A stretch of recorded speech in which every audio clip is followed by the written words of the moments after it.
Hi hello friends, எல்லாருக்கும் வணக்கம். இன்னைக்கு நம்ம என்ன பார்க்க போறோம்னு கேட்டிங்கன்னா சஷ்டி விரதம் இருக்கும்போது என்னென்ன தடை வரும், நம்ம வேண்டுதல் நிறைவேற போகிறதுக்கான அறிகுறியெல்லாம் என்ன, இதெல்லாம் நம்ம பார்க்க போகிறோம். எனக்கு இவ பிறக்கிறதுக்கு 5 வருஷத்துக்கு முன்னாடி சஷ்டி விரதத்தை பற்றி தெரியும்.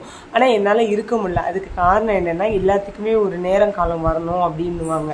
அப்போ எனக்கு அந்த சஷ்டி விரதம் கேள்விப்படும் போது பெருசாக ஒரு ஈடுபாடு இல்லை. ஆனால் நான் முருகரை தான் கும்பிடுவேன்.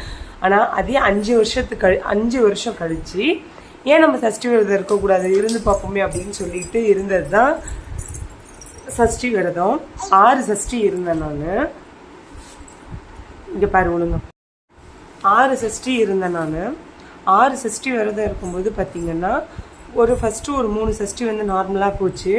அதுக்கப்புறம் அடுத்த 3 சஷ்டிக்கு ஒவ்வொரு தடங்கள் வருது. என்னன்னு கேட்டிங்கன்னா, ஃபஸ்ட்டு ஒரு 4வது சஷ்டி 5வது சஷ்டியும் சாமிக்கு எல்லா நெய்வேத்தியமும் வைக்கிறேன். எனக்கு முருகருக்கு நான் எல்லா நெய்வேத்தியமும் செஞ்சுருக்கேன். ஆனால் அந்த திணையில் செய்வாங்க பார்த்தீங்களா, அந்த நெய்வேத்தியம் மட்டும் எனக்கு வந்ததே கிடையாது. சரி, அதை திணை பொங்கல் செய்வோம் அப்படின்னு சொல்லிட்டு வச்சா அது குக்கர்லேருந்து லீக்காகி வெடிச்சு குக்கர் வெடிச்சு அதுக்கு மேலே நான் என்ன பிரசாதம் செய்யறது அப்படின்னு தெரியல. எனக்கு டைம் ஆகுது, விரதம் முடிக்கணும். பிரசாதம் செஞ்சு கோவிலில் வச்சு படைச்சு கொடுத்துட்டு தான் நம்ம வீட்டுக்கு எல்லாமே செய்வோம். சரி, வேற என்ன செய்யறது அப்படின்னு எனக்கு ரொம்ப கன்ஃபியூஸாக இருந்துச்சு. அப்போ எதிர் வீட்டு பாப்பா எடுத்துகிட்டு கையில் ஒரு மாதுளைப்பழம் கொடுத்தா. அக்கா இருந்தாங்க, அக்கா ஏம்மா அப்படின்னு கேட்டேன். வச்சுக்கோங்க சும்மா அப்படின்னு. அப்போ அது பார்த்தோன்னே என்ன தோணுச்சு, அடுப்பில் வச்சு பிரசாதம் செய்யணும்னு அவசியம் இல்லை. வீட்டில் இருக்க எல்லா ஃப்ரூட்ஸும் ஃபாஸ்டிங் நான் ஃப்ரூட்ஸ் சாப்பிட்டு தான் இருக்கேன். சாப்பிடாம என்னால் இருக்க முடியாது. ஏன்னா அந்த டைம் நம்ம ட்ரீட்மெண்ட்டில் இருப்போம் இல்லைங்களா. எனக்கு ஒரு ப்ராப்ளமும் இல்லை, இருந்தாலும் நம்ம குழந்தை பெற்றுக்கிறதுக்கு ஆரோக்கியமாக இருக்கணும். அதனால் நான் ஃபாஸ்டிங் ஃப்ரூட்ஸ் மட்டும் சாப்பிட்டு ஃபாஸ்டிங் இருந்தேன். அப்போ நான் வாங்கி வச்சிருந்த ஃப்ரூட்ஸை எல்லாம் கட் பண்ணி போட்டு நிறைய பஞ்சாமிர்தம் மாதிரி செஞ்சு கோயிலுக்கு எடுத்துகிட்டு போய் கொடுத்தாச்சு.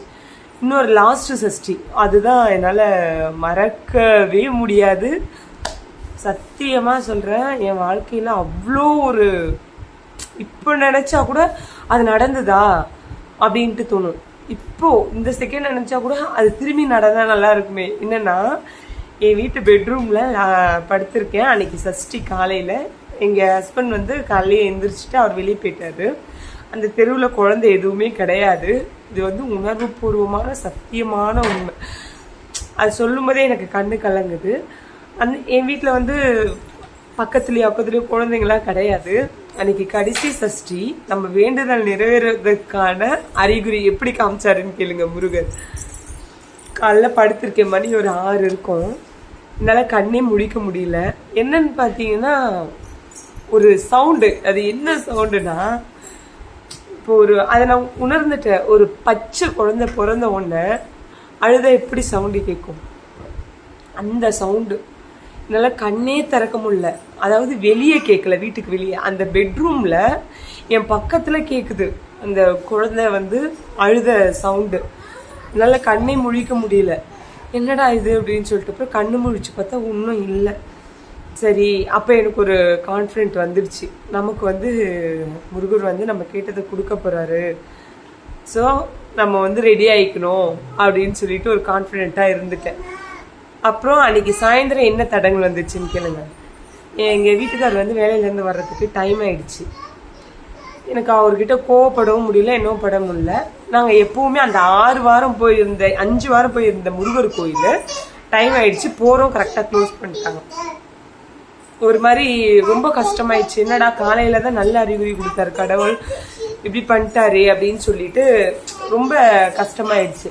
அப்புறம் அப்புறம் தான் சரி, பக்கத்தில் முத்துமாரியம்மன் கோயில். நான் என்ன நினச்சேன், சரி ஏதோ ஒரு சாமி நம்ம கும்பிடுவோம், நம்ம விரதத்தை முடிக்கணும் அப்படின்னு சொல்லிட்டு முத்துமாரியம்மன் கோயிலுக்கு போனால் நம்ப மாட்டீங்க, அத்தனை நாள் ராகு கால பூஜைக்கு, ராகு காலத்தில் விளக்கேற்ற அத்தனை நாள் போயிருக்கேன்.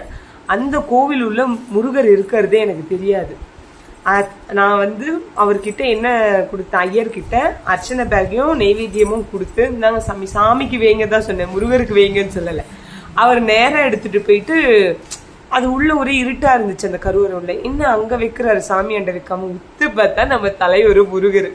என்னம்மா, நம்ம தலைவர் முருகர். எனக்கு என்ன சொல்றதுன்னே தெரியல. ஓ ஓ ஓம் சக்தி ஓம் சக்தி ஓம் முருகா அப்படியே முருகா.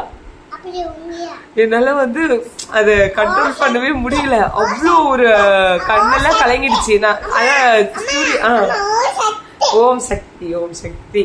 அம்மா ஒரு நிமிஷம் சொல்லிடுறேன்.